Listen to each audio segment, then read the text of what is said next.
Okay, Baruch Hashem, we're in Reb Nachman, in Torah Aleph. We're speaking about how to get our prayers answered. And we've been talking about how the reason why our prayers are not being fulfilled is we don't have chen, we don't have grace. And we said the way to achieve grace is to connect, this is more of a Kabbalistic idea, to connect the letter ches and the letter nun together. And if you've been with us, we understand that that's the idea of the sun and the moon. And we explained that we want to be able to see God in everything in our lives, but that's not always an easy thing to accomplish. We come up to troubles, we come up to different challenges that prevent us from seeing God in different situations. Right now, the world is in a very crazy state, and we're praying for the safety of everyone. We're praying for full peace and full resolution. And we also understand that it's a message for us to fix ourselves, to be better. Each one of us to understand that there's something that's being told to us right now. It's not out there, it's not them. It's something inside of every one of us that we need to fix, which makes life a little bit more real when you realize that it's not their fault, so to speak. It's something we're doing wrong. That's a very intense thing to hear because it puts the onus of responsibility on us. And it's up to us to do that. To think, what am I not doing right? What do I need to fix? In order to bring shalom, peace to the world.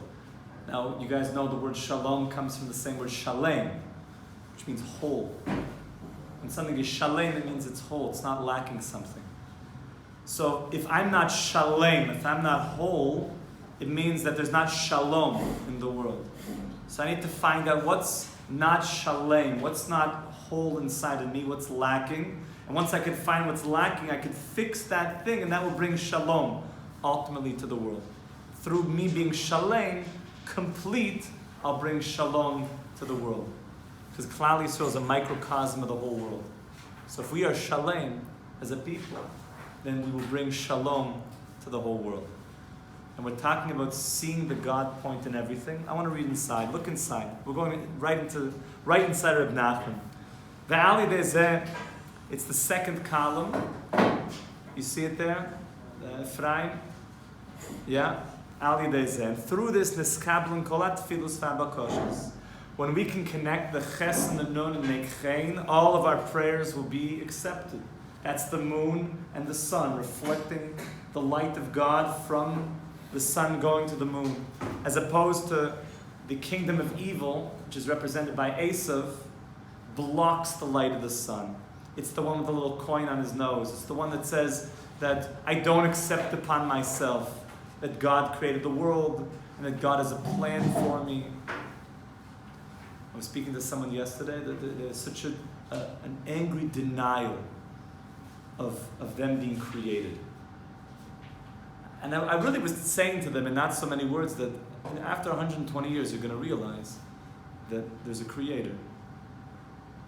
But just think about that. A person can go through decades and decades, 80 years of life, and he could live a life rebelling against God. The one that's beating his very heart right now, the one that gave us a Torah at Mount Sinai, with a plan of how to bring godly consciousness into the world. And I could spend my whole life just rejecting it and doing whatever I feel like I want to do. And that's going to be a rude wake-up call. So Hashem says, that's Esav, by the way. That's Esav who denies God consciousness in the world. The reason why our prayers are having challenge being answered, our words lack the gracefulness, lack the beauty.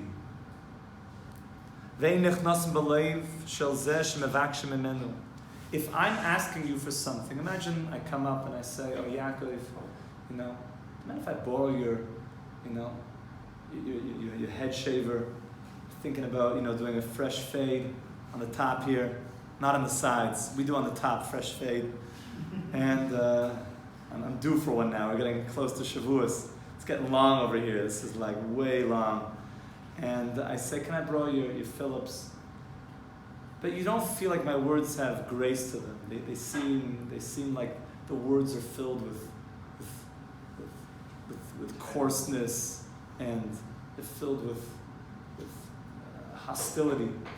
Do you want to lend me your shaver, your head shaver? No. But if my words are filled with grace, and they're filled with beauty, and they're filled with charm, even before I finished my sentence, you're like, here you go. So too it is with Hashem, so to speak. If my words are filled with coarseness, and my words are filled, missing the ches and the nun, so to speak, does God want to give us what we're asking for? Yeah. No, not if they're filled with. No, but if they're filled with grace and charm, even before you finish asking, Hashem is already sending you what you're asking for. Hashem gives you all the experiences in this world as a mashal, as an analogy of the way that He deals with us. It's very important to remember that all your interactions, all the people you know, it's all one big analogy. Think about that. Everybody you know, your wife, your kids, your mother, your father, your children, your grandchildren, your sisters, brothers, the police officer you just happened to meet, the teacher, the principal that you once had a really hard time with, especially the vice principal you had a really hard time with, not like I'm talking about myself or anything, and everything. The guy you met one time at the gyro stand and he's really nice to you, the one time you met the gyro stand and he's really horrible to you, the really smelly guy on the train, the guy that was wearing too much cologne on the train, every one of those things is teaching you about God. Yeah. See, it's also a bad way. Yeah. Everything. Every interaction is an analogy for us to Hashem. Yeah. And we understand even the bad things. Because the bad things are wake-up calls. If God forbid, my child, someone's child, we should never know, is running to the street, and there's a car that's speeding down the street, and the child's running to get a ball, and the child does not see the danger ahead, and the parent is yelling, is running, and can't stop the child, and eventually has to forcefully grab the child and potentially hurt the child. Was that parent being evil? Was that parent being bad? That parent was being ultimately compassionate. But to the child, what does the child think? You're so horrible, I hate you. You hurt me. And you're thinking, I don't know how to explain this to you. I wish I could, but you don't have the brain yet to get it. That I did the best thing for you. So the same thing happens to us.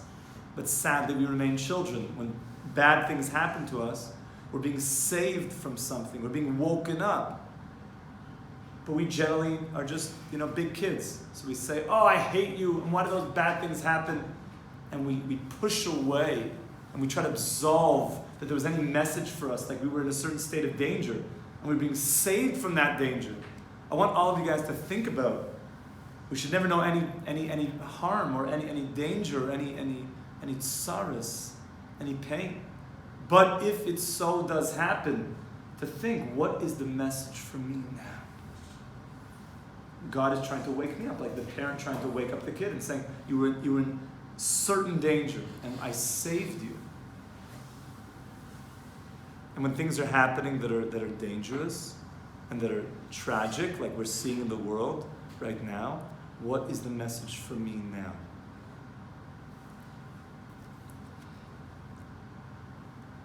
And when I do that, that's called getting the nun. The nun is saying, Hashem, I know that you are in control. And that puts the ches and the nun together, and you have chen. And then all of your prayers are going to be answered. But when a person does not have the chen, then it doesn't go into the heart of the one you're asking for, because there's no grace there. There's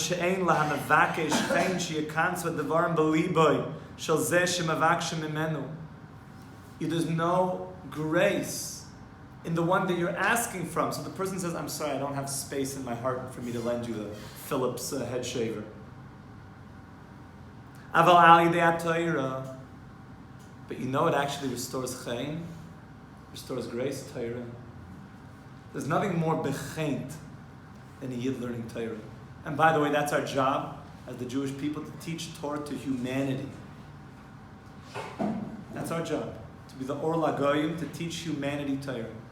Right, Meshuggah? The whole of humanity. To teach Torah. It's not just for the Jewish people, this is for all of humanity. To be the teachers of Torah to humanity. Is there a specific part of Torah we're supposed to teach, or the whole? Specifically the Sheva Mitzvahs B'nai Noach and all of the written Torah. All of The written Torah. And the main foundations, the 7 mitzvahs include Emunah. Basic belief in God as being one and not two. Basic Emunah, that God is doing things for the best. That God is running the world. He's involved in our lives. He never abandoned us for 1 second. And we're here to make a relationship with God. We have a job. And Michelle, LeBron James is going to come to you and he's going to beg you to start teaching. And all these people are going to come. They're going to beg you. They call themselves the king. Drake needs to come be my. I know. I'm trying to get into my house for Shabbos. I know. One Shabbos will change his life. I know. So if anybody out there knows Drake and is listening to this around the world, I ask you to please reach out to Drake. He's invited to a rabbi's house in Jerusalem. We'd love to have him. We'd love to have him. Make Kiddush together. He can make Kiddush if he wants. I would give him that honor to make Kiddush in my house. And I'll let him cut the challah also if he wants to. You mentioned yeshiva in his latest song. It's time about yeshivas. He said, I That he should have went to yeshiva. Yeah. But I went to Ibiza. Yeah, that's a horrible decision. That all the problems come because the guy should have gone to yeshiva and he went to Ibiza instead. That's like the beginning of the end of Ibiza. What happens in Ibiza stays in Ibiza. That's the worst idea. And he knows it. Okay, whatever, all of his millions of dollars later, and now he's getting it. Right. Yeah, but how many years are wasted? You could have a beautiful Jewish family by now. Not too late. It's not too late. It's not. How old is he? It's tzedakah money. It's all tzedakah. Let's hope. If he fixes it, let's hope he does it. Let's hope he does it. Drake. And Yid, come home from the 6. I'm also from the 6. Oh, nice. Yeah. Nice. Come home, Drake. Come home. The Torah's waiting for you. The Torah's waiting for him. He's waiting for him to come home. He's starting to get it. That all that world that I thought was it is not it. Is empty. It's empty. I don't feel satisfied in that world. It looks good on the outside. You know who else looks good on the outside? Esav. Esav looks really good on the outside. Looks real nice on the outside. The palace of the no good one looks real nice. But when you really get into it, you realize it's missing. Rabbi Nachman has an analogy of the Yetzer Hara. The Yetzer Hara, who looks really good in a nice power suit, and he looks like a real slick guy. He comes to you and he goes like this. He says, I have something here. Come. He says, what are you doing over there? He's like, come. Like, where are you going? Flight to Ibiza. Okay, fine, I gotta follow him. And you get there and he's like, no. He's like, please give it to me. He's like, come. And then all of a sudden he traps you, locks the door, and he's like, you want it? You want it? It's like, do you understand I made it all to be? Give it to me, please. There's nothing in his hand. I'm mamish wasting my life. He shows it at only the end of your life, by the way. After the person dies, he shows it to him. Yeah. That's what kills you. That's the deepest pain. He said, your whole life you were chasing this. The guy, you can't bring your yachts. Someone told me that Jeff Bezos bought a yacht that's so big, it needs another yacht just to put on the yacht. Like, what do you do with that much money? You just buy yachts that needs yachts to put them on? What are you thinking? What do you think? Like, why? Why do you need that? The answer is it's a flex. That's all it is. Because he believes there's something in here that he's going to get. And after 120 years, when Jeffrey is going to pass away from this world, the Yetzer Hara is going to go like this. Oy vey. What was I chasing? So I don't want that to happen to Drake. And I feel like he's doing tshuva right now. I feel like he's waking up a little bit. Got to bring him home. It's so interesting that like so many of the wealthiest people, like Bill Gates, Warren Buffett, Bezos, Elon Musk, all of them are divorced Isn't that horrible? Every single one. So it's horrible. No.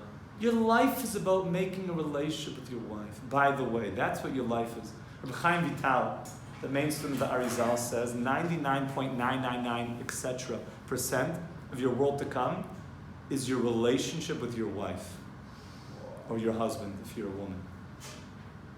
Think about that. Why is that? That really goes along with what we're talking about. That all the relationships in this world are an analogy for God. What's the most intimate of your relationships? It's my wife. With your wife. It carries the most pleasure, the most depth, but also the most pain and the most hardship. And it's the most real. Everyone knows there's two beings that will know you. God and your wife. They know. They know who you are. You could fool the rest of the world. You could fool everybody. You could fool your boss. You could fool your employee. You could fool everybody. Your wife, she knows who you are. She really sees who you are. You can't fool her. You can put on a big show to the world, but with her, that's where it's real. That's where it's the most real. And to develop a relationship long term, we believe in long-term relationships. Long-term relationships, which means we can work things out. You can work things out. There's never a time where it gets old. That's the sad thing of the world, is that everything is about, midlife crisis, get a big ponytail and a Harley Davidson, and then, have to get a woman 40 years younger than me now, because, my wife is not, it's not working out anymore.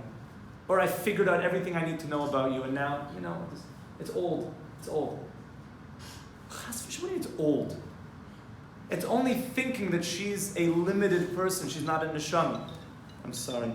If you knew that she's a soul, this is my very smart phone, you can see. It says everything on it. If you knew that she's a neshama, that she's a soul, what do you mean after 27 years of marriage? I'm sorry, it's not working out anymore. It's we see that there's no much further we could go together. She has a neshama inside of her, which means there's an infinite relationship that can be developed. That's what the Torah does to a person.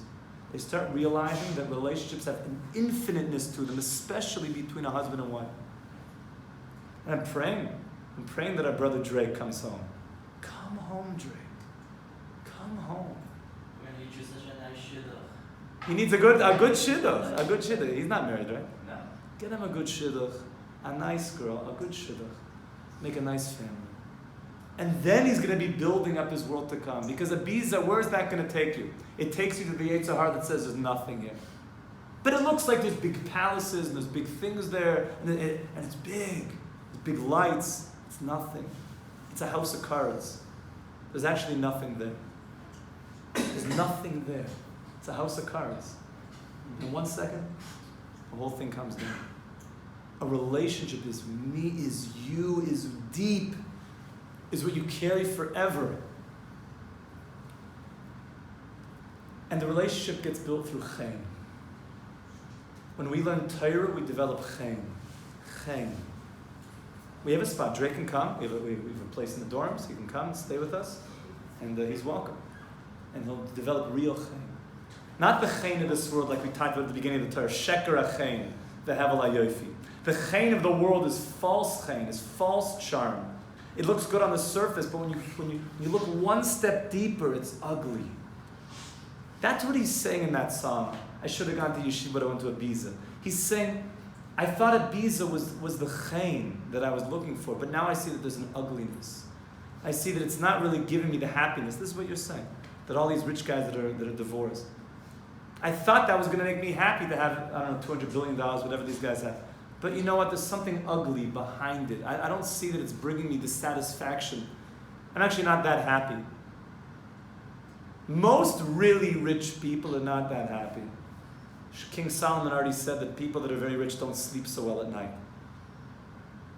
They don't really know who their friends are. They're not so happy. Rabbi Dessler says in his ambition on essay, or says on an ambition that the person who's poor sleeps better than the person who's rich. The person who's rich is worried about his money. That's right. There's nothing wrong with being rich. There's nothing wrong with it. Especially if you use it for good things. But if a person doesn't direct them into good things, they're generally just trying to make themselves, to have bigger toys. And then, what can you do? You buy an island, you buy, I don't know, you buy planets. I think that's what the people are into nowadays.